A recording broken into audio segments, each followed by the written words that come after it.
à ce que nous puissions avoir un programme qui garantisse là aussi une forte mixité sociale et une mixité d'activités. C'est un projet qui prévoit beaucoup d'activités, jusqu'à 50% dans le programme du concours d'urbanisme.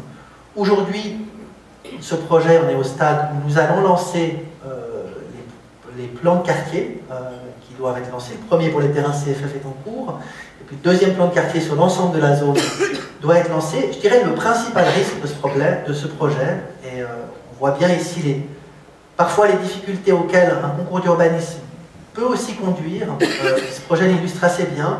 C'est un projet, je l'ai dit, urbanistique de très grande qualité, mais qui offre d'assez faible densité et qui finalement est un projet relativement coûteux, aussi bien pour les investisseurs, parce que les surfaces à bâtir sont relativement modestes par rapport à l'ensemble de la parcelle, que pour les communes territoriales, puisque les communes territoriales vont devoir, dans le cadre des conventions qui ont été signées, récupérer l'entier des surfaces publiques. Les parcs, qui sont extrêmement généreux, vont devoir être acquis, entretenus et développés par les communes territoriales. Et c'est un projet qui aujourd'hui, pour démarrer sur l'ensemble de la zone, nécessite l'investissement de 70 millions de dépenses d'équipement pour à peu près 140 000 m2. Il y a 160 000 m2 qui sont marqués là. C'est un petit peu trop. Le potentiel maximum est plutôt de 140 000 m2 de surface nette de plancher. Ça nécessite 70 millions d'investissements. C'est donc quand même des investissements considérables en termes d'équipement qui doivent être faits sur ces parcelles. Alors c'est vrai que le projet est magnifique, il est aussi extrêmement intéressant du point de vue de la mixité, puisqu'on maintient sur le site des activités industrielles qui vont être conservées, on maintient les activités culturelles avec le théâtre Kléber-Mello qui sera au centre du quartier et de futurs espaces publics. On aura d'importantes activités commerciales, du logement. C'est donc un très beau projet, mais je dirais sa difficulté aujourd'hui, dans son démarrage, c'est de trouver le modèle économique entre les communes de Renan, de Pries et de Lausanne pour que ce projet puisse effectivement démarrer. Nous sommes très désireux d'aller de l'avant, la ville. Nous allons, sur ce projet-là, je peux essayer de le dire, procéder par droit de superficie, c'est-à-dire qu'on ne va pas nous-mêmes développer le projet, on va évidemment confier le développement de ce projet à une multitude d'investisseurs, mais il nous reste, pour démarrer, à trouver un montage financier avec Renan et Pries. Alors, un des modèles auxquels on réfléchit, mais ce n'est pas encore une solution aboutie, ce serait un modèle assez novateur pour la ville de Lausanne et particulièrement novateur à l'échelle intercommunale, mais ce serait de créer une société d'économie mixte de développement qui permette d'avancer les dépenses d'investissement, d'équipement qui doivent être faits à la fois pour les investisseurs, par les investisseurs et par les communes territoriales. Je dirais par les investisseurs, ce n'est pas trop compliqué puisque les investisseurs développent un projet qui va évidemment générer des rendements, donc ils sont en mesure, au moment où ils construisent, de mettre les fonds nécessaires pour les équipements collectifs. Mais la grosse difficulté, elle est pour les communes territoriales, Renan et Pries, qui ne sont pas des communes riches, qui sont des communes qui ont d'extrêmes difficultés aujourd'hui à investir des sommes importantes. Alors, évidemment, le développement de ces quartiers sera générateur de recettes quand le quartier sera construit et qu'il y aura des habitants et des recettes fiscales, mais on a aujourd'hui une grosse difficulté à avancer ces sommes. D'où la réflexion qu'on est en train de mener avec les communes territoriales pour essayer de développer peut-être une société d'économie mixte qui permettrait d'avancer les fonds nécessaires et justement de permettre, enfin de faire en sorte que ces équipements collectifs très importants, en particulier dans ce quartier, ne soient pas un obstacle au développement de celui-ci. Autre chose aussi qui n'a pas encore du tout été évoquée dans le cadre du développement de ce quartier, le programme. On sait qu'on aura une forte part d'activité dans le programme du quartier de Malais. Par contre, pour ce qui est du logement, on n'a encore aucun arbitrage qui n'a été fait, je dirais ni par les communes territoriales en termes d'intention politique, ni par la ville de Lausanne. Il s'agira ici aussi de savoir quel type de logement on souhaite développer. Et là, il faut aussi être clair, on va avoir la balance qu'on a dans tous les projets urbanistiques, qui est finalement la balance entre les intérêts financiers des communes territoriales et leurs intérêts politiques. Il y a, je crois, la volonté, en tout cas de la commune de Renan, qui est l'essentiel d'Aparfakia, on est pour l'essentiel sur la commune de Renan, d'avoir aussi un programme qui soit mixte socialement, avec du logement subventionné, de la PPE, du marché libre. Et puis il y aura aussi la volonté, évidemment, d'avoir des rendements importants, parce que pour Renan, c'est évidemment un quartier nouveau qui se développe, important, et qui doit aussi être une occasion pour la commune de Renan d'améliorer un petit peu son rendement fiscal. Donc, il y aura en la matière des arbitrages qui ne seront pas forcément faciles à faire.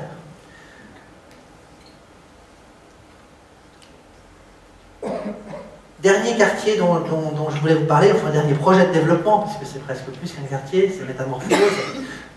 Vous avez vu que le projet a été passablement retouché par la municipalité.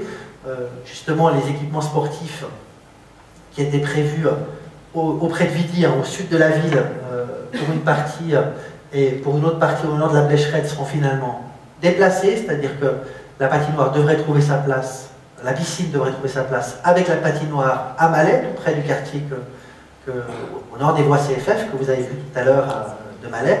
Et puis, les équipements sportifs devraient, eux, être entièrement développés dans la zone de la Tuyère, qui se trouve en fait au nord de la zone ici des Plaines du Loup. Concrètement, pour dire les choses très simplement, le choix qui a été fait par la municipalité est de concentrer l'ensemble des équipements sportifs sur des zones qui sont peu valorisables en termes de développement de logement et d'activité. De manière finalement à... Le choix, d'abord, est relativement judicieux du point de vue des accès, puisque c'est deux zones qui seront bien desservies en transport public pour l'une comme pour l'autre. On trouve aussi des synergies sportives importantes sur la zone de Malais entre la piscine et la patinoire. On a au nord de la Blécherette un accès très facile depuis l'autoroute, et on aura un accès avec le métro M3 qui sera aussi direct avec le futur stade. Et puis, ça permet finalement de réserver les terrains qui sont fortement valorisables, donc c'est aussi judicieux du point de vue économique, à des activités de logement, enfin à du logement et à des activités. Sur l'ensemble du projet Métamorphose, il est prévu de consacrer à peu près 25% des surfaces à des activités, commerce, bureaux et équipements publics également, et puis 75% à du logement. Alors le projet de Métamorphose, qui au départ devait compter environ 2500 nouveaux logements, dans sa nouvelle mouture ici, compte plus de 4000 logements à disposition. Le projet des Plaines du Loup permettra de développer plus de 3000 logements sur l'ensemble de la parcelle, et puis le projet des Prés de Vidi, qui lui sera entièrement aussi développé en logement et activité, pourra accueillir plus de 1000 nouveaux logements. Ce qui signifie que d'un projet qui comptait 2500 logements, on a aujourd'hui plus de 4000 logements. C'est évidemment un bénéfice considérable. La caractéristique de ce projet, et c'est vrai aussi bien pour les Plaines du Loup que pour les Prés de Vidi, c'est que nous sommes à quasi 100% sur des parcelles propriété de la ville de Lausanne. C'est évidemment un énorme avantage en termes de développement. La ville, là aussi, comme c'est le cas sur l'ensemble de ses projets immobiliers, ne va pas développer les projets elle-même, elle va faire des droits de superficie pour les investisseurs, et c'est les rendements du sol, c'est les rentes que Lausanne touchera de ces terrains qui lui permettront à la fois de financer l'équipement des terrains, bien sûr, mais aussi les infrastructures publiques. Et je dirais que c'est le premier quartier où, de par son ampleur, la ville de Lausanne a engagé un modèle économique et d'analyse des coûts qui intègre le développement futur de la ville. Je dirais jusqu'à maintenant, quand on développait des quartiers ou des projets de logement, on réfléchissait assez peu à ce que ça allait impliquer en termes de dépenses publiques nouvelles futures, que ce soit en termes de dépenses scolaires, en termes de dépenses de garderie, en termes de dépenses de sécurité publique.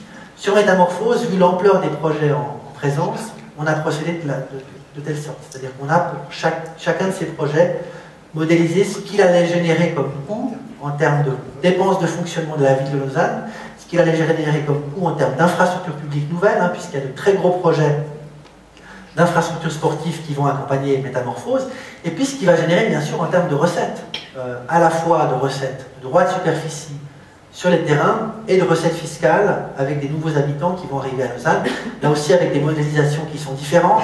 Si on met 50% de logements subventionnés sur ces parcelles, 30% ou 25%, ça n'a pas les mêmes influences en termes de recettes fiscales que si on emmène... Enfin, c'est chaque fois des scénarios différents, idem pour les propriétés par étage. Donc tous ces scénarios ont maintenant été modélisés, ce qui nous permet à la fin d'avoir un projet qui dans l'ensemble soit un projet équilibré et financièrement bénéfique pour la collectivité publique. Alors, je disais, c'est un gros avantage ici en termes de développement des propriétaires des parcelles. Ça nous permet de générer d'importantes recettes foncières. Et puis ça nous permet de contrôler